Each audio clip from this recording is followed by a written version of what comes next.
Mateus capítulo 8, meus irmãos, versículos 18 a 22.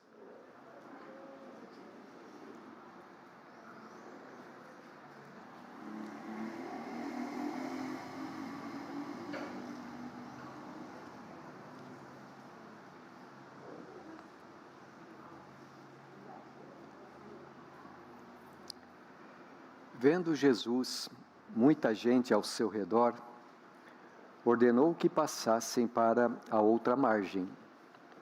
Então, aproximando-se dele um escriba, disse-lhe: Mestre, seguir-te-ei para onde quer que fores. Mas Jesus lhe respondeu: As aves têm seus covis e as aves do céu ninhos, mas o Filho do Homem não tem onde reclinar a cabeça. E outro dos discípulos lhe disse: Senhor, permita-me ir primeiro sepultar meu pai. Respondeu-lhe, porém, Jesus: Segue-me e deixa aos mortos o sepultar os seus próprios mortos.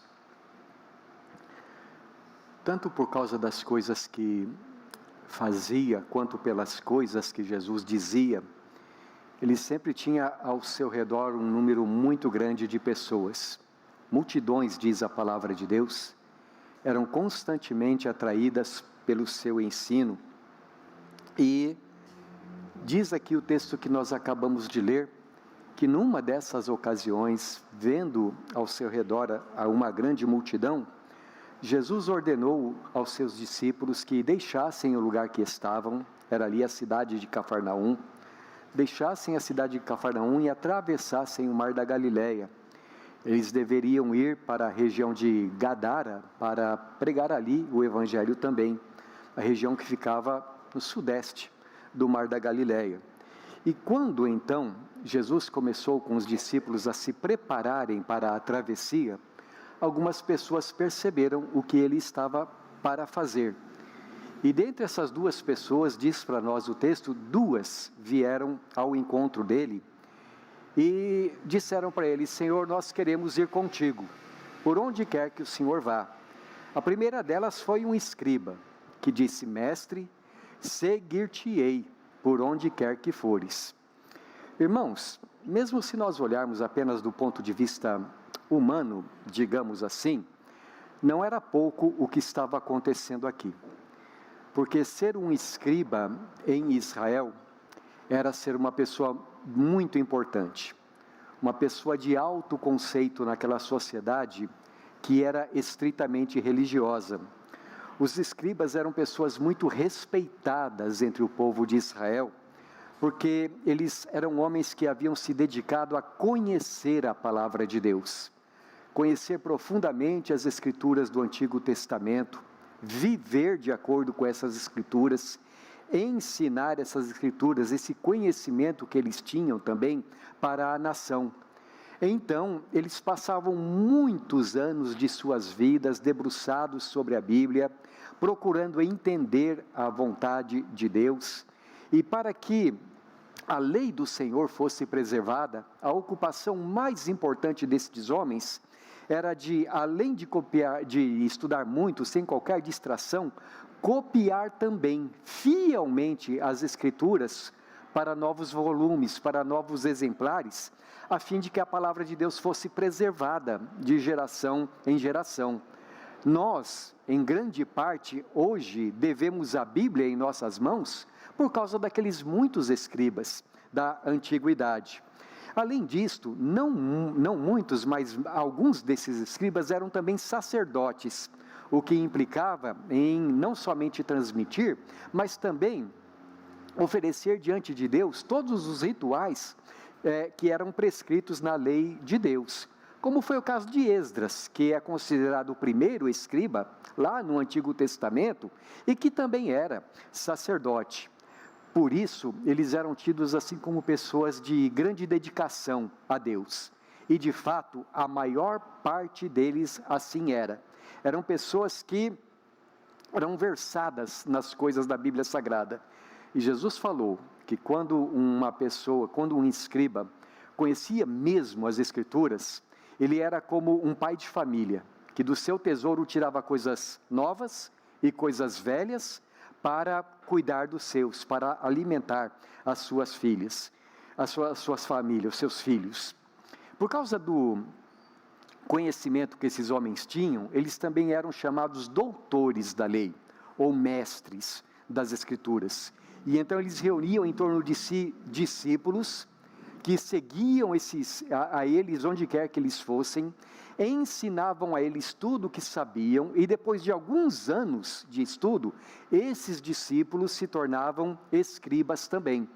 Na Bíblia, a Bíblia menciona especialmente um que era muito famoso nos dias do Novo Testamento, um homem chamado Gamaliel. E Paulo se orgulhava de ter sido criado aos pés de Gamaliel, isto é, ele aprendeu com Gamaliel tudo o que ele conhecia a respeito da teologia do Antigo Testamento. Então, meus irmãos, vejam que coisa tremenda está acontecendo aqui. Um homem que tinha toda essa reputação, ele vai até Jesus e diz assim para Jesus: mestre, e acrescenta: eu quero te seguir. Onde quer que o Senhor for, o Senhor vai atravessar o mar agora? Eu quero ir. Onde quer que o Senhor estiver, eu quero estar aprendendo com o Senhor aqui. Mas, meus irmãos, embora eu esteja afirmando que do ponto de vista humano, isso seja uma coisa admirável, afinal de contas esse homem era um doutor da lei, aos olhos de Jesus, a posição que uma pessoa ocupa neste mundo é o que tem menos importância. Para Jesus não importa se um homem é um doutor em teologia, ou se ele é um príncipe no meio do povo, ou se ele é uma pessoa que vende limão na esquina. Para Jesus a coisa mais importante é que cada ser humano tem uma alma eterna, e que cada ser humano, não importa a sua posição neste mundo, cada ser humano precisa conhecer a Jesus e a sua salvação. Foi o próprio Jesus que em certa ocasião disse assim: de que adianta um homem ganhar o mundo inteiro? De que adianta uma pessoa ganhar o mundo inteiro e perder a sua alma? Não adianta nada, não é? Por isso ele também diz em outro lugar, em Lucas capítulo 19, que ele veio ao mundo para salvar as almas perdidas. Veio ao mundo para salvar aqueles que estavam longe de Deus. Então, aqui nós vemos um homem altamente respeitado em Israel, mas que percebe que ele estava diante de alguém que era maior do que ele, que era mais importante do que ele. E ele diz ao Senhor: mestre, seguir-te-ei onde quer que fores. Agora, você notou a resposta de Jesus? Jesus diz assim para ele: as raposas têm seus covis, e as aves dos céus ninhos, mas o Filho do Homem não tem onde reclinar a cabeça. Tem muitas coisas importantes aqui, meus irmãos, mas eu quero destacar apenas duas. A primeira delas é que nesse texto Jesus, pela primeira vez no Novo Testamento, ele fala a respeito de si mesmo, ele se descreve como sendo o Filho do Homem. Note, o escriba havia chamado Jesus de mestre, e Jesus é mestre, o maior de todos os mestres. Mas Jesus, talvez seja essa uma das expressões favoritas dele, porque ela aparece pelo menos 147 vezes aqui nos escritos do Novo Testamento, 142 vezes, melhor dizendo, essa expressão nos próprios lábios de Jesus, o Filho do Homem, para se referir a si mesmo.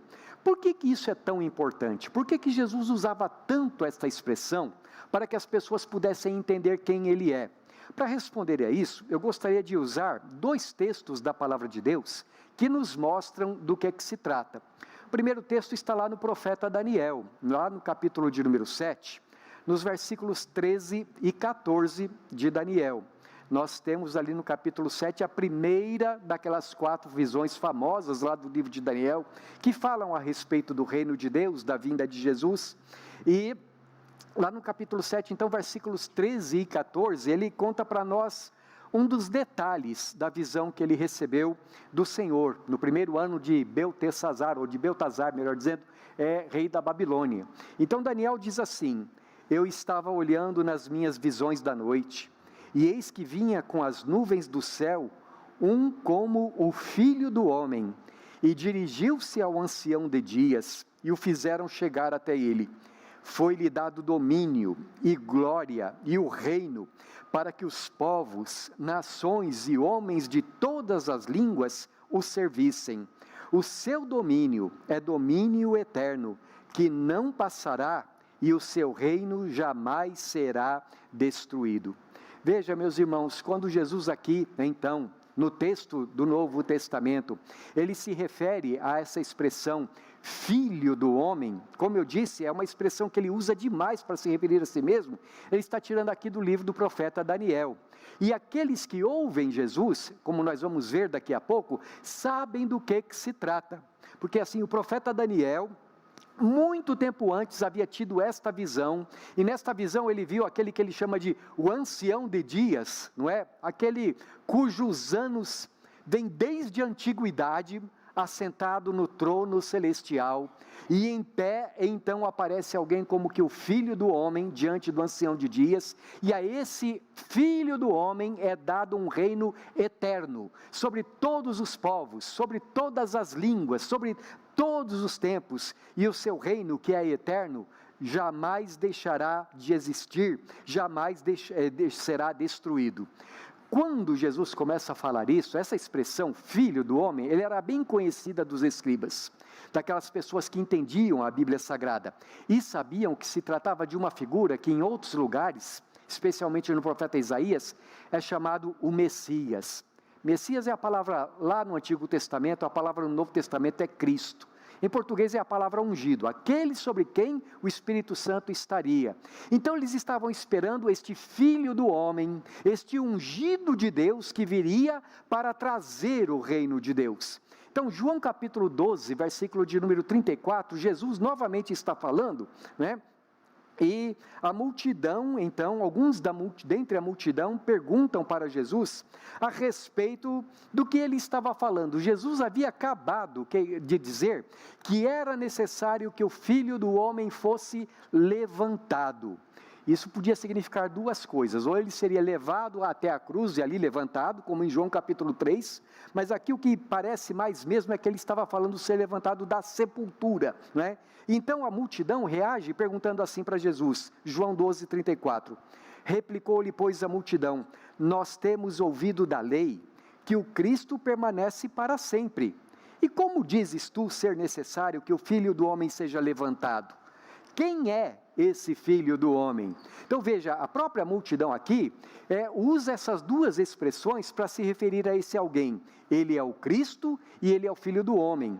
O que as pessoas não conseguiam entender é que se o domínio dele seria um domínio eterno, como é que antes ele precisaria ser levantado, isto é, tirado da sepultura? E então perguntam para ele, e de quem é que o Senhor está falando? Quem é que é esse filho do homem? Não conseguiam entender que ali diante deles estava o Cristo, o Messias prometido. E isto, meus irmãos, vai nos conduzir a um terceiro texto que eu gostaria de ler rapidamente com vocês. São muitos os textos registrados nas Escrituras sobre esse assunto, mas um texto que se refere à maneira de Jesus reinar. Mateus capítulo 20, versículos 27 e 28. Mateus 27, Mateus capítulo 20, versículos 27 e 28. E Jesus diz assim: e quem quiser ser o primeiro entre vós, será vosso servo, tal como o Filho do Homem, que não veio para ser servido, mas para servir e dar a sua vida em resgate por muitos. De fato, meus irmãos, em cada gesto seu, em cada ensinamento, em cada boa obra, em cada atitude, o que o nosso rei estava fazendo, conforme ele diz aqui, era servir. Porque conforme diz o profeta Isaías, o nosso Deus é um Deus que trabalha para aquele que nele espera. Em sua vida de obediência, em sua entrega amorosa ali na cruz, onde ele entregaria sua própria vida pelos nossos pecados, para nos resgatar da morte, em tudo que Jesus estava fazendo, ele estava mostrando para que o Filho do Homem veio a este mundo, para trazer o reino de Deus nos corações humanos. Então, quando esse homem, esse escriba, chega para Jesus e diz: mestre, eu quero te seguir por onde o Senhor for, Jesus chama a atenção para ele de um fato muito importante. Sim, eu sou o mestre, mas eu sou mais do que mestre. Eu sou o Cristo, eu sou o prometido, o rei prometido. Eu vim para reinar, eu sou o Salvador. De fato, se você me seguir, eu serei o seu rei, eu serei o seu Salvador, o seu Senhor, e não apenas um mestre. E em seguida, Jesus faz uma outra revelação ainda nessa mesma frase, quando ele fala com o escriba: mas saiba que se você me seguir, o Filho do Homem não tem onde reclinar a cabeça. Ou como diriam antigamente os brasileiros, né? Não tem onde cair morto. Não tenho nada deste mundo para oferecer para você. A outra pessoa que se aproxima de Jesus para dizer que irá segui-lo, na verdade, diz aqui o texto, já era um discípulo de Jesus. Era alguém que já estava com Jesus havia algum tempo, não é? E ali nas margens do Mar da Galileia, quando eles então estão se preparando para ir para o outro lado, vendo que Jesus estava prestes a partir, este discípulo chega a Jesus e diz assim: Senhor, permita-me primeiro ir sepultar meu pai.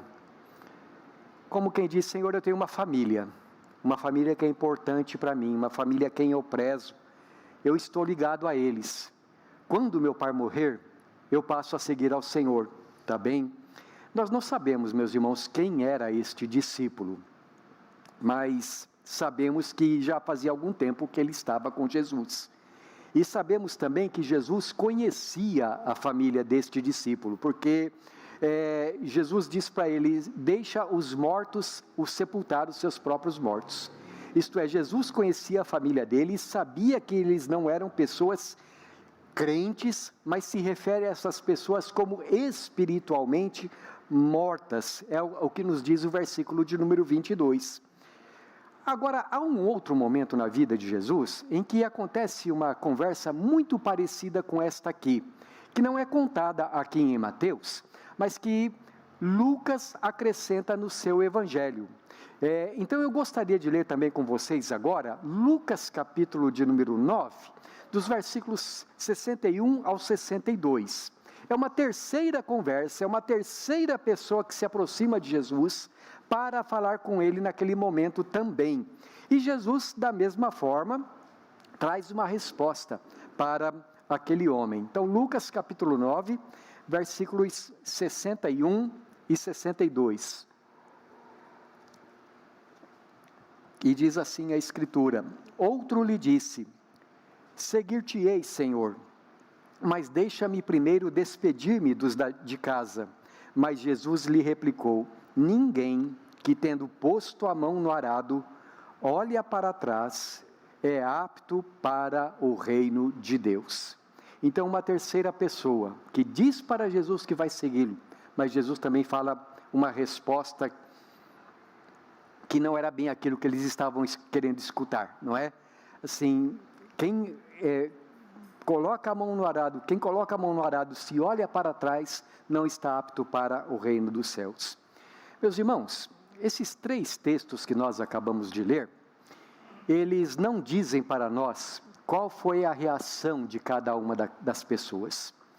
E eu tenho a impressão de que uma das razões é que Jesus, que a palavra de Deus aqui, ela quer que nós olhemos para nós mesmos e vejamos qual é a nossa reação. Qual é a atitude que nós tomamos em relação às exigências do Senhor Jesus para o verdadeiro discipulado. Se nós estamos seguindo a Jesus, estamos seguindo nos termos dele. Se nós nos dizemos crentes em Jesus, somos crentes de acordo com o padrão que ele nos estabelece na sua palavra.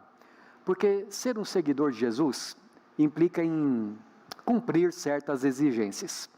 Não fiquem assustados, até aqui foi a introdução, mas eu prometo que não serei muito delongado na nossa mensagem de hoje. Quais são as exigências do Senhor Jesus? Primeira pessoa, a primeira exigência que eu quero mencionar é aquele que ele fala logo aqui para a primeira pessoa, para o escriba: renúncia. Você não pode seguir a Jesus se você não tiver um espírito de renúncia. Veja a resposta do Senhor para o escriba, que diz: Senhor, eu vou te seguir. Jesus diz: as raposas têm seus covis, o lugar onde elas moram, o lugar onde elas se abrigam, onde elas se sentem protegidas, o lugar onde elas podem descansar. Mas o Filho do Homem não tem onde reclinar a cabeça. As aves do céu têm os seus ninhos, mas eu não tenho onde colocar o meu travesseiro. A Bíblia Viva diz assim: eu não tenho o meu próprio lar. A Nova Tradução na linguagem de hoje traduz assim: o Filho do Homem não tem onde descansar. Quer dizer, eu não tenho nada neste mundo, eu não tenho a minha própria casa, eu não te posso oferecer comodidade, não posso dizer que se você me seguir, você terá muitos bens materiais. Se você me seguir, esteja preparado para ser uma pessoa pobre. Se você quer me seguir, esteja preparado para o desconforto, para ser um peregrino neste mundo. Esteja preparado para uma vida simples. Me faz pensar, meus irmãos, em um certo profeta, a respeito do qual nós meditamos alguns meses atrás, um homem chamado João Batista, que Jesus descreveu como sendo o maior de todos os homens já nascidos neste mundo. Um homem consagrado ao Senhor, filho de um profeta e sacerdote chamado Zacarias. Um homem que desde a sua concepção foi cheio do Espírito Santo desde o ventre da sua mãe. Mais do que um profeta comum, diz a palavra de Deus, João Batista foi aquela voz que preparou o caminho para Jesus, para quando Jesus começasse a pregar a palavra de Deus. Mas João Batista, diz Jesus, ele não pregava em palácios. Aliás, a única vez que eu leio na Bíblia que João Batista estava num palácio, vocês se lembram quando foi, não é? Foi quando ele foi decapitado, e só a cabeça dele foi numa bandeja, ali diante do rei Herodes, a única ocasião.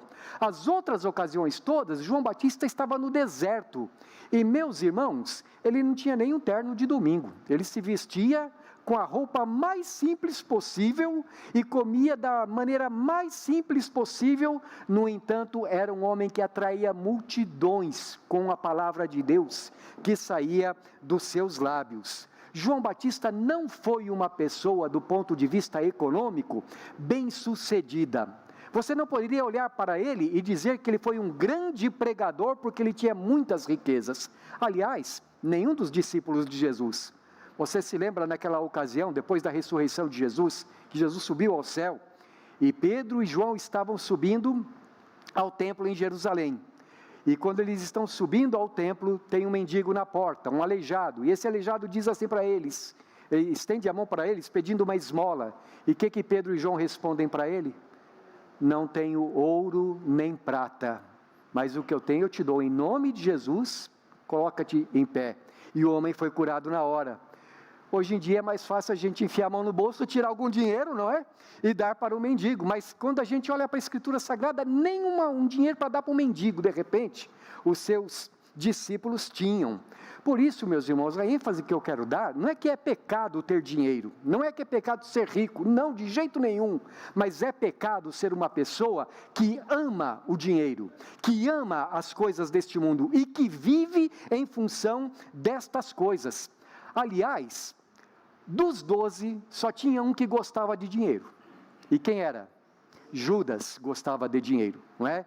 E vendeu Jesus por algumas moedas de prata. Assim como tem gente hoje que também vende Jesus por muitas moedas de prata, oferecendo a mensagem do Evangelho, como se a mensagem do Evangelho fosse algo que a salvação fosse algo que a gente ganhasse com dinheiro. Quanto mais dinheiro você der na igreja, mais santo você vai ser, a sua salvação está garantida, não é? E estamos voltando outra vez àqueles dias do século XVI, em que precisou haver uma reforma no meio da igreja, porque tanta gente afastara-se do caminho do Senhor, e ao invés de fazer as pessoas amarem o reino dos céus, estavam ensinando as pessoas a colocar o seu coração nas coisas deste mundo. Irmãos, seguir a Jesus não significa dar o dízimo para depois você dizer assim, eu sou presbiteriano. Nem qualquer outra denominação. Seguir a Jesus significa você ser capaz de renunciar às coisas deste mundo, aos confortos deste mundo, àquilo que o mundo oferece, querendo ganhar o teu coração em troca. O que o diabo quis oferecer mesmo para Jesus? Os reinos deste mundo, não é? Porque o Satanás pensava que ele era o rei do mundo, então ele quis oferecer isso para Jesus. Satanás continua querendo oferecer a mesma coisa. Agora, se você quer ser um verdadeiro seguidor de Jesus, primeira coisa, renúncia. A segunda coisa que eu gostaria de destacar aqui, é que seguir a Jesus também significa que não podemos seguir a Ele, se Ele não for a nossa prioridade. Jesus não pode ficar em segundo lugar. Versículos 21 e 22 do nosso texto em Mateus, está escrito assim, e outro dos discípulos lhe disse, Senhor, permite-me ir primeiro sepultar meu pai. Replicou-lhe, porém, Jesus, segue-me e deixa aos mortos os sepultar os seus próprios mortos. Irmãos, um princípio muito importante na Bíblia é honrar pai e mãe. Quando eu comecei a me apaixonar pela minha esposa, você pode contar, amor? Pode? Agora pode, né? Agora não tem jeito, né? Quando eu comecei a gostar da Terezinha, lá em Manaus, comecei a orar, logo falei com ela. E como é que a gente ia procurar a vontade de Deus? Existem várias coisas na Bíblia que nos mostram que nós devemos fazer para procurar a vontade de Deus, conhecer a vontade de Deus. E uma das coisas que a Bíblia diz é, honra teu pai e tua mãe. Então, uma coisa que Terezinha e eu combinamos foi assim, nós vamos conversar com os nossos pais primeiro.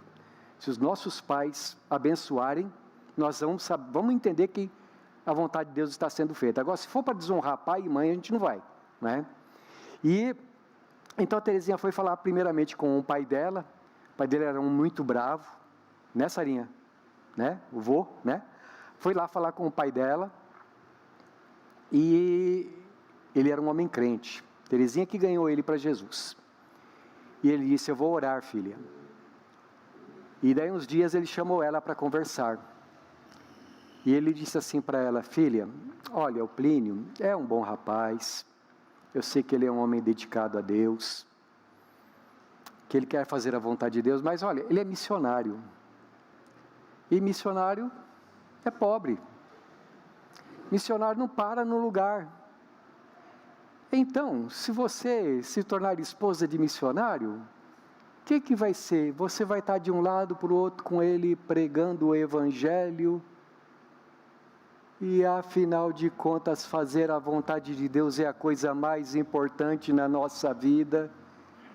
E filha, Deus te abençoe, pode casar com esse rapaz, eu abençoo vocês. No meio da conversa ele percebeu, o que é mais importante na vida da filha dele, não era nem ficar perto dele, não era nem ter dinheiro, não era nem ser bem sucedida do ponto de vista desse mundo, mas fazer a vontade de Deus. Então, honrar pai e mãe, meus irmãos, é uma coisa extremamente importante. É o quinto dos 10 mandamentos. Honra teu pai e tua mãe para que te vá bem, para que te sejas de longa vida sobre a terra. Mas, meus irmãos, ainda que isso seja um princípio muito importante, Jesus é mais importante do que qualquer outra pessoa. E é por isso, então, que quando esse homem chega para Jesus e diz assim, Senhor, primeiro deixa-me sepultar o meu pai. Jesus, que conhecia a família desse jovem, diz assim, deixa aos mortos, os sepultar os seus próprios mortos. Sim, meus irmãos, nós precisamos pensar na nossa família. Nós precisamos amar nossa família. Precisamos amar os nossos amigos, as pessoas que estão à nossa volta. Mas parece que muitas pessoas à nossa volta nunca poderão seguir a Jesus, ou nunca irão querer seguir a Jesus. E quando alguém não quer seguir a Jesus, você tem que escolher. Se você vai seguir a Jesus ou se você vai ficar com aquele que não quer seguir. Assim, pode um morto sepultar outro morto? É claro que não. Mas então se Jesus diz assim, deixa os mortos sepultar os seus mortos, o que ele estava querendo falar com isso? Lá em Efésios capítulo 2 está escrito assim, estávamos todos nós mortos em nossos delitos e pecados, mas Ele nos deu vida. Isso implica que as pessoas dessa família aqui não estavam querendo saber de Jesus. Mas e quando uma pessoa recebe a Cristo no seu coração? Então se cumpre na vida dela aquilo que está escrito lá em João capítulo 5, versículos 24 e 25, que a gente vai ler também. João capítulo 5, versículos 24 e 25. Ali, Jesus estava falando com gente espiritualmente morta, mas prometendo algo, né? João 5, 24 e 25, ele diz assim, em verdade vos digo, quem ouve a minha palavra e crê naquele que me enviou, tem a vida eterna, não entra em juízo, mas passou da morte para a vida.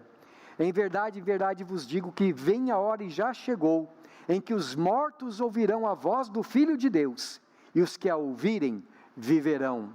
Veja, Jesus não está falando aqui da ressurreição no dia do juízo final, ele está falando do aqui e agora. Se alguém tem a minha palavra, se alguém ouve a minha palavra, se alguém crê naquele que me enviou, já passou da morte para a vida, já tem dentro de si a vida eterna. Então havia ali dois grupos, havia o grupo dos mortos, e Jesus disse para ele, deixa os mortos sepultar os seus mortos, e havia o grupo dos vivos, aqueles que estavam seguindo ao Senhor Jesus.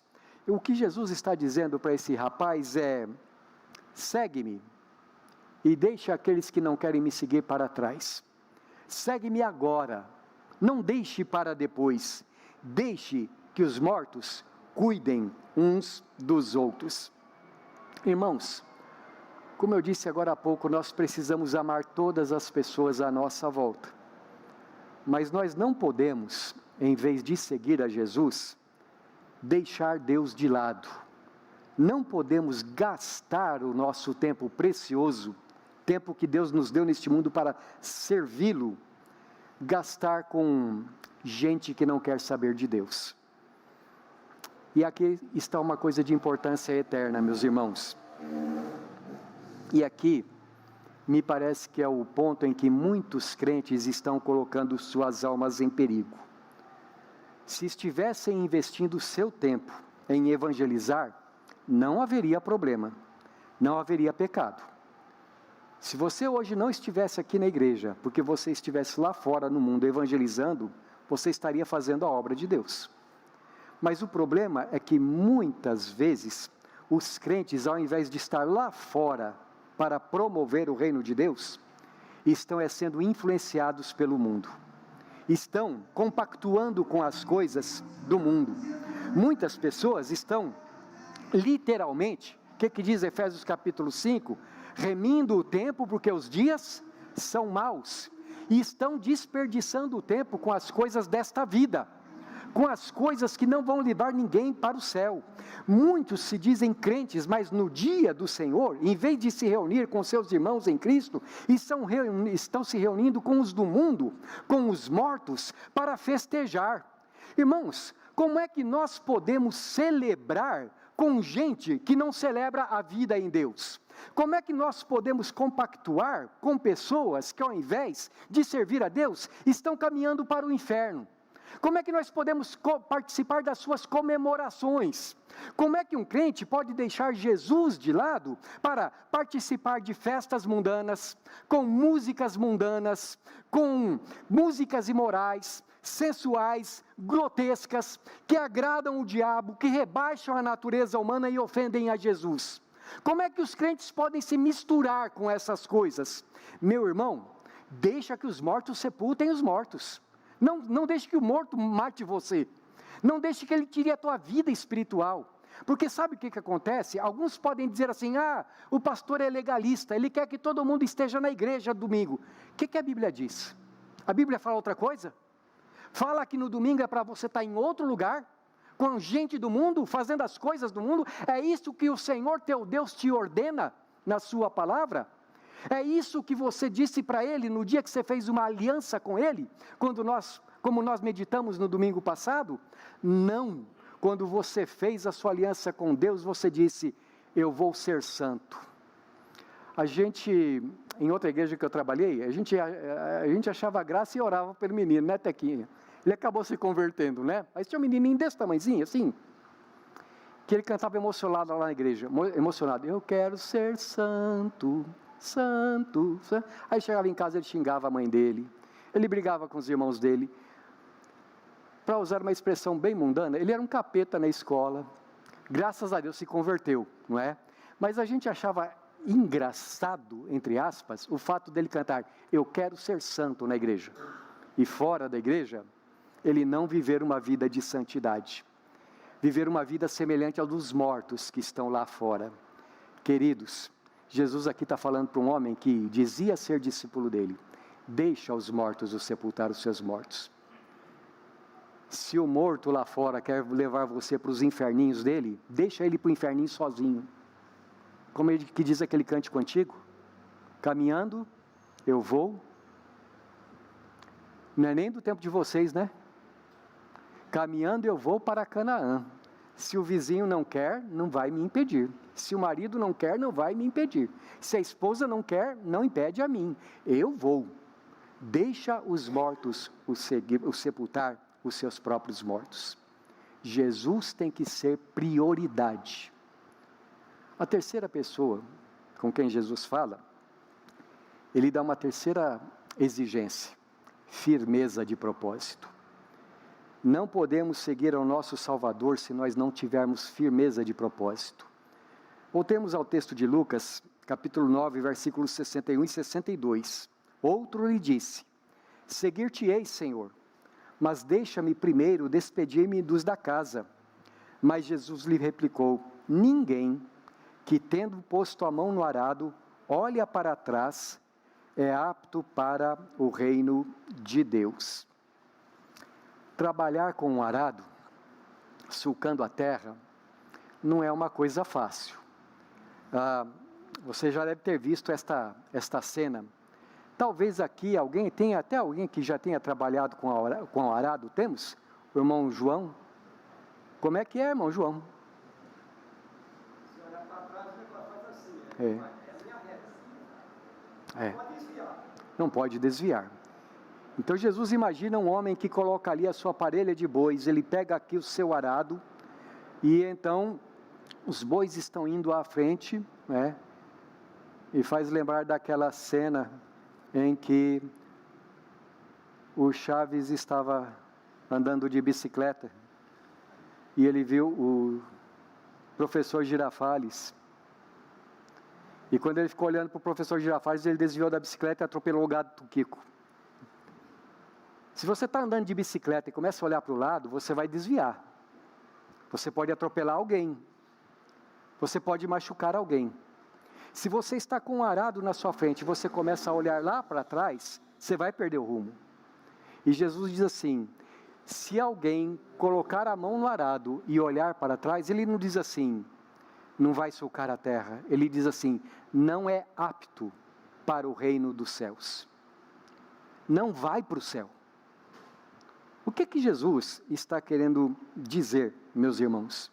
Jesus está querendo dizer para nós que ser um discípulo dele não é para os espiritualmente frouxos, não é para os descomprometidos, não é para os fracos, não é para os molengas espirituais, não é para aqueles que querem ir para o céu sem fazer força. Ah, pastor, o senhor está falando contra a graça de Deus. Irmãos, a graça de Deus nos transforma, para que nós, renunciando às coisas do mundo, vivamos neste mundo de modo sensato, santo, sábio, segundo a vontade de Deus. O que seria, espiritualmente, olhar para trás? Você se lembra da esposa de Ló? quando Sodoma e Gomorra estavam para ser destruídos, ela olhou para trás, porque ela estava não querendo abandonar Sodoma e Gomorra. Você se lembra do povo no deserto, quando saiu do Egito para caminhar até a terra prometida? Daqueles quase 2 milhões de pessoas que saíram do Egito, que foram libertas do poder das trevas, quantos entraram em Canaã? Lembram? 2 pessoas, porque essas 2 pessoas permaneceram na fé.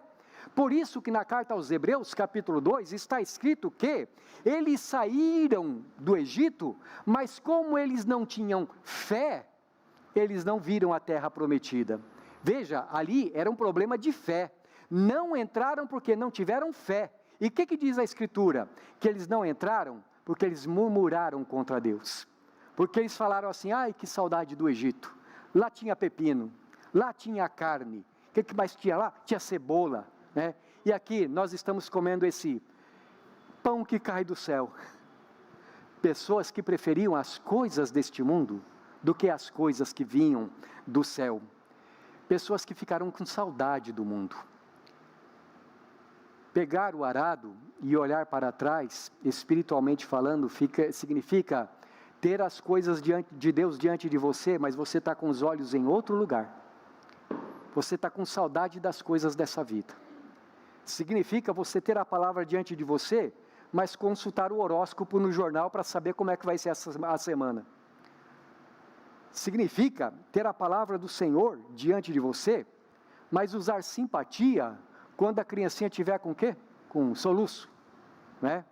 Significa ter a palavra de Deus diante de você, mas ao mesmo tempo invocar os santos, invocar os deuses, invocar aquelas coisas que Deus ordena na sua palavra para você não fazer. Seguir a Jesus significa renunciar à consulta aos mortos, significa renunciar feitiçarias, também significa renunciar aos sistemas de diversão deste mundo. Veja, não é pecado você se divertir, mas é pecado você fazer da sua maneira de se divertir uma maneira mundana.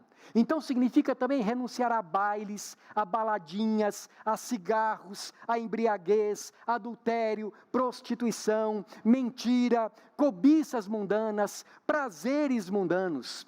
Ah, meus irmãos, que tempos terríveis são esses, em que parece que a gente não pode mais falar contra pecado nem nas igrejas, porque se fala contra pecado, o que quem está fazendo? Ofendendo, não é? Algumas pessoas que podem ficar melindrosas. Eu não aguento mais escutar o pastor falar de pecado, falar que a gente tem que consertar a vida. Será que foi isso que Jesus ensinou? O que ele disse a respeito do caminho da salvação? Entrai pela porta estreita, porque o caminho que leva para a perdição é muito largo, e são muitos os que acertam. Tempos terríveis esses, meus irmãos, em que o errado está sendo chamado de certo, e o certo está sendo chamado de errado. Tempos terríveis em que parece que a doutrina da graça de Deus, da salvação pela graça, virou como diria um certo teólogo, a graça barata. Você não precisa fazer nada. Tudo que você precisa fazer é aceitar Jesus. Tem até um hino que é predileto, né? Eu venho como estou. Sim, meus irmãos, o hino diz eu venho como estou, mas o hino não diz assim, continua do jeito que você está. Ao contrário, quando você vem a Jesus, muda a vida, muda o coração, muda o comportamento. Tempos terríveis em que as pessoas querem uma mensagem que fale a respeito de dinheiro, de prosperidade, de, como disse alguém para mim certa vez, novidades. Ah, meus irmãos, será que a gente não está precisando de uma nova reforma no mundo evangélico, no mundo cristão? O evangelho simples e eficaz, que caindo na boa terra de um coração quebrantado, produz arrependimento, mudança de vida, transformação, que faz os crentes serem amantes do céu, amantes da palavra de Deus, amantes da igreja do Senhor. O evangelho que faz as pessoas amantes da Bíblia, porque a Bíblia é a palavra de Deus, e não amantes da Bíblia, porque a Bíblia é um livro de autoajuda, para ela superar os seus problemas pessoais, os seus conflitos pessoais. Se alguém quer de fato seguir o Salvador, tem que colocar a mão no arado e não pode olhar para trás. Porque se você olhar para trás, diz o Senhor Jesus, se você quiser voltar atrás, você não está apto para o reino dos céus. Irmãos, será duro esse discurso? Será que eu estou abusando de vocês? Será que o pastor hoje está bravo? Ou será que eu estou falando a verdade? Ou será que eu estou dizendo aquilo que Jesus falou a respeito do que é ser um verdadeiro discípulo dele?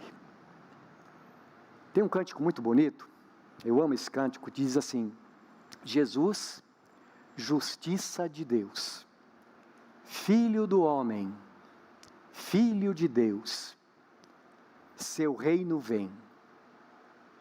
Jesus, Deus santo e adorado, crucificado, justificado, seu reino vem.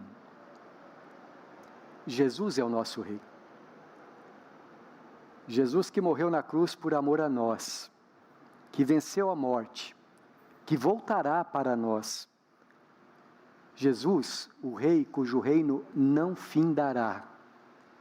Você quer seguir o rei Jesus, o dono dos céus e da terra, o Senhor dos céus e da terra?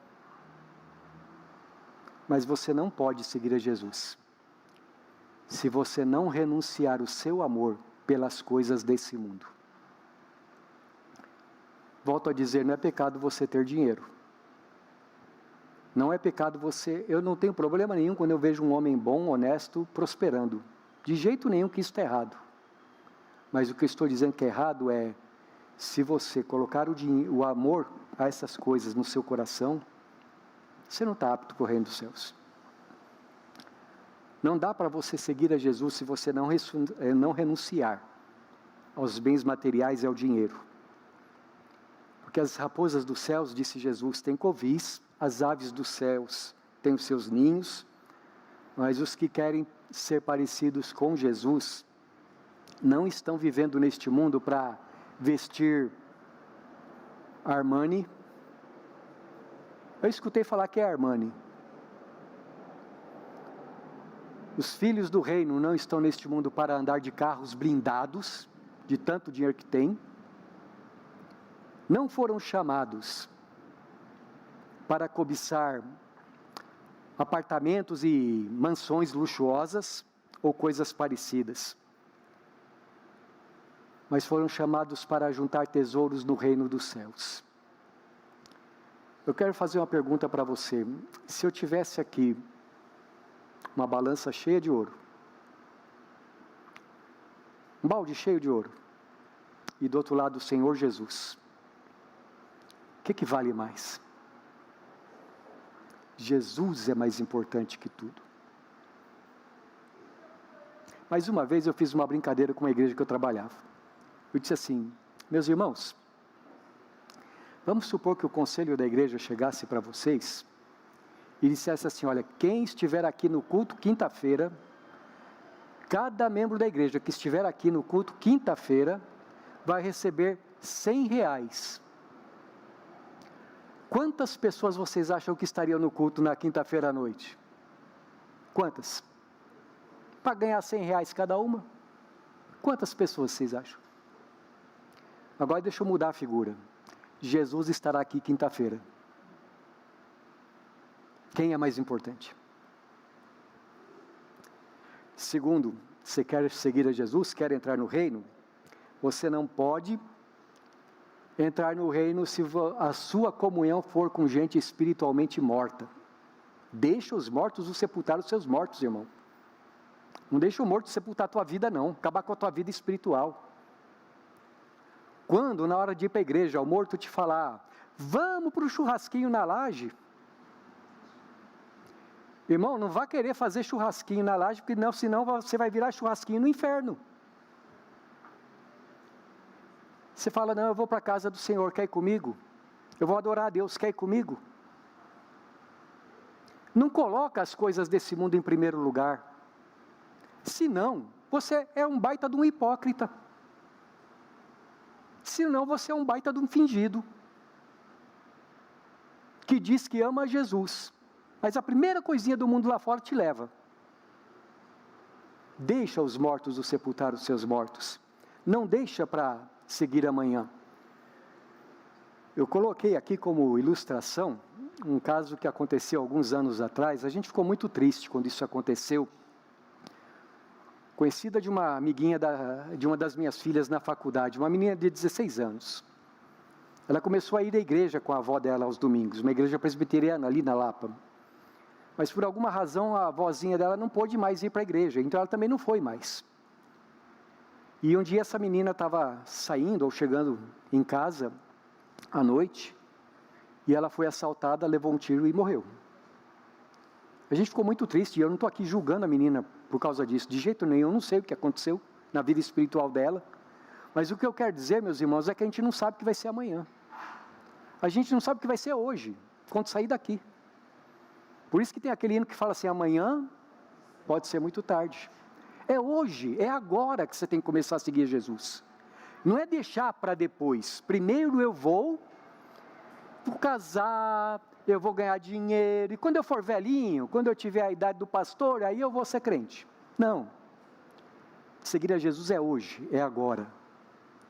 Terceiro lugar, se você quer seguir a Jesus, e você quer entrar no reino dos céus, não fique olhando para o mundo com saudade.